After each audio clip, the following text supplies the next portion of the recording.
오늘 6일 강아랑이 전해주는 정치권의 뜨거운 말말말 강아랑의 정치랑입니다. 첫 번째 주제는 장관들의 외출입니다. 내년 4월 총선을 앞두고 주요 장관들의 출마설이 나오는 가운데 지난 4일 개각이 이뤄졌죠. 이와 맞물려 주목받는 두 사람이 있습니다. 바로 원희룡 국토부 장관과 한동훈 법무부 장관인데요. 한 장관은 오늘 국회를 찾았습니다. 이민청 신설 방안을 직접 설명하기 위해 국민의힘 정책위원총회에 처음 참석한 건데요. 장관의 여당 의총 참석은 이례적인 일이 아니지만 한 장관이 여권의 총선 유력 주자로 떠오른 만큼 모든 움직임이 주목받고 있죠. 한 장관이 총선 채비를 본격화한 게 아니냐는 해석이 나오자 한 장관은 통상적인 업무라며 확대 해석을 경계했습니다. 계속 내년 총선에서 장관님 역할론이 나오는데 혹시 이 부분에 대해서 입장... 제가 지금까지 드렸던 말씀에서 제가 뭐 특별히 더 드릴 말씀이 없네요. 대한민국의 미래를 준비하는 중요한 정책을 정부와 여당이 함께 논의하는 것은 통상적인 직무 수행입니다. 이런 가운데 원희룡 국토부 장관은 후임 장관 내정자가 발표된 후 보수 기독교 행사에 참석을 해서 눈길을 끌었습니다. 이 자리에서 대한민국 앞길을 막고 있는 걸림돌을 붙잡고 헌신하고 희생하겠다고 말하기도 했습니다. 장관 명단이 발표가 됐는데요. 국토부 첫 장관으로서의 임기를 마치는 발표를 받고 지금 여러분들을 뵈러 온 게 이게 처음 일정입니다. 딱 한 사람을 붙들어야 되거든요. 우리 대한민국의 앞길을 가로막고 있는 걸림돌을 붙잡고 제가 헌신하고 희생하겠습니다. 네, 원 장관이 참석한 행사가 극우 발언으로 논란을 일으켰던 전광훈 목사가 주최한 행사란 게 알려지면서 민주당에선 비판의 목소리가 나오기도 했습니다. 원 장관은 이철우 경북지사 요청으로 행사에 참석한 것일 뿐 전광훈 목사와는 연관되지 않았다면서 선을 그었는데요. 광폭 행보를 보이는 두 장관에 대해서 당 내에선 이런 의견이 나오고 있습니다. 원희룡 장관이 거기에 뭐 전광훈 목사님이라든가 뭐 누가 온다는 것을 모르고 갔습니다. 알고 간 게 아니에요. 전광훈 목사와 원희룡 지사를 연결 지어가지고 무언가 이렇게 원희룡 장관한테 흠집을 좀 내려고 하는 것은 좀 잘못된 태도다 이렇게 생각합니다. 차라리 당에 빨리 와서 자기 역할을 가지고 당이 지금 위기거든요. 네. 당의 위기를 극복해 나가는데 역할을 좀 해야 정치 리더로서 서는 것이. 그럼 이번 총선은 한동훈의 시간이다. 한동훈이 전국 지원 유세를 누가 나가줘야 돼요. 네.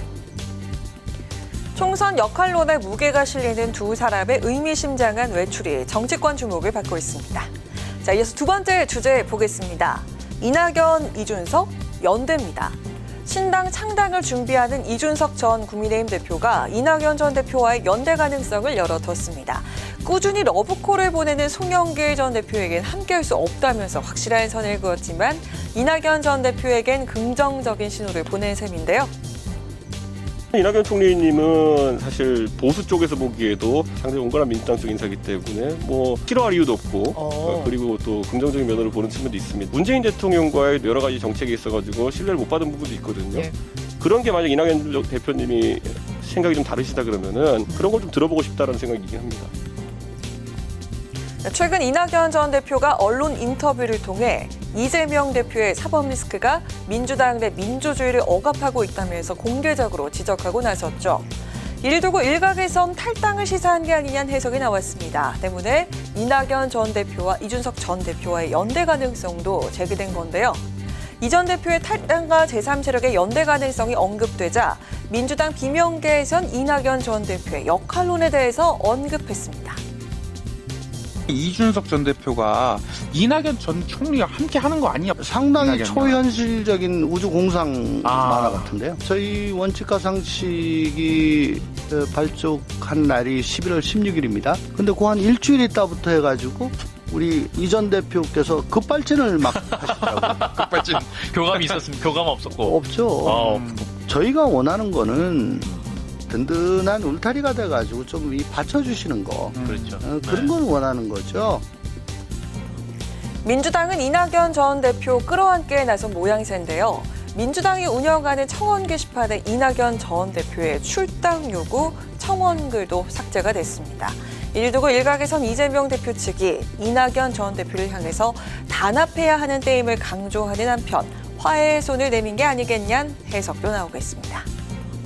그렇게 계속 진행하는 것이 타당하지 않다라고 해서 사전적 조치로 한 겁니다. 이낙연 대표께서 신당을 설계하고 추진할 상황도 아니고 우리 정부의 총리를 지휘해 줬던 분이 그런 정신과 방향에 관해서 아마 같이 가실 거다 그렇게 보기 때문에 지금은 똘똘 뭉쳐서 정권 심판을 할 시간인데 이재명 대표가 싸우지 말고 윤석열 정부가 싸우는 그런 원로 당의 어른의 모습을 보여주시길 기대합니다. 두 분이 만나시고 당 화합을 도모하셔야 된다고 보고요. 이재명 대표의 당내 화합 강조 발언이 나온 후 친명계 의원들은 일제히 이낙연 전 대표의 탈당 및 신당 창당 가능성은 낮다고 전망했는데요. 또 이재명 대표와 이낙연 전 대표와의 만남도 필요하다고 강조했습니다. 통합과 단결을 촉구하며 당의 분열을 차단하고 나선 모습인데요. 이낙연 전 대표를 둘러싸고 신당 연대설이 나오자 끌어안기에 나선 민주당 친명계까지 이낙연 전 대표의 선택에 정치권 이목이 쏠리고 있습니다. 지금까지 강하락의 정치랑이었습니다.